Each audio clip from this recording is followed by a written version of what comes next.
Dans l'évangile d'aujourd'hui, tiré de Jean 20, 24 et suivants, nous lisons « Or Thomas, l'un des 12, appelé le jumeau, n'était pas avec eux lorsque Jésus vint.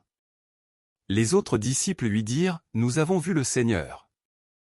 Aujourd'hui, nous célébrons la fête de saint Thomas l'apôtre, et l'Évangile nous relate la rencontre de Jésus ressuscité avec lui, qu'il voulait voir pour croire. Il n'était pas présent lorsque Jésus est apparu aux disciples et il ne croyait pas au témoignage des autres qui disaient « Nous avons vu le Seigneur ».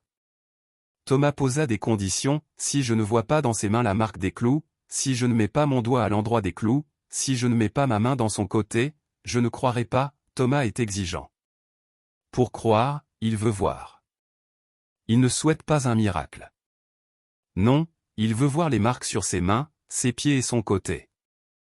Il ne croit pas au Jésus glorieux. Séparé de Jésus, l'homme qui a souffert sur la croix, Thomas, selon l'Évangile, resta 7 jours plus tard, ce qui signifie qu'il maintint son opinion pendant une semaine entière, malgré le témoignage des autres apôtres jusqu'au 8e jour où Jésus apparut parmi eux. Jésus ne critiqua ni ne jugea son incrédulité, mais releva le défi et lui dit « Thomas, mets ton doigt ici et regarde mes mains, avance ta main et mets-la dans mon côté. » La réaction de Thomas est exprimée par ces mots « Mon Seigneur et mon Dieu ». Que ces mots sont beaux. Le Seigneur est Dieu. C'est un acte de foi en la divinité de Jésus. En le voyant ressuscité, il ne voit plus seulement l'homme Jésus qui était avec les apôtres et mangeait avec eux, mais son Seigneur et son Dieu. Et Jésus lui dit de ne pas être incrédule, mais croyant, ajoutant « Heureux ceux qui n'ont pas vu et qui ont cru ».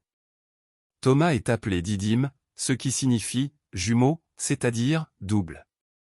En un sens, il est le jumeau de chacun de nous, tout comme il n'était pas là pour eux. Il est notre jumeau, le jumeau de ceux qui doutent, de ceux qui réclament des preuves pour croire, de ceux qui tâtonnent vers la foi, évaluant et pesant soigneusement tous les arguments pour et contre. Et il est parvenu à la foi, tout comme nous devons y parvenir nous aussi.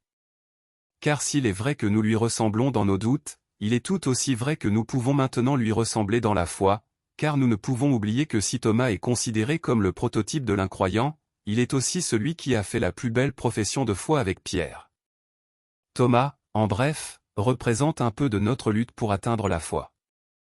Heureux ceux qui n'ont pas vu et qui ont cru.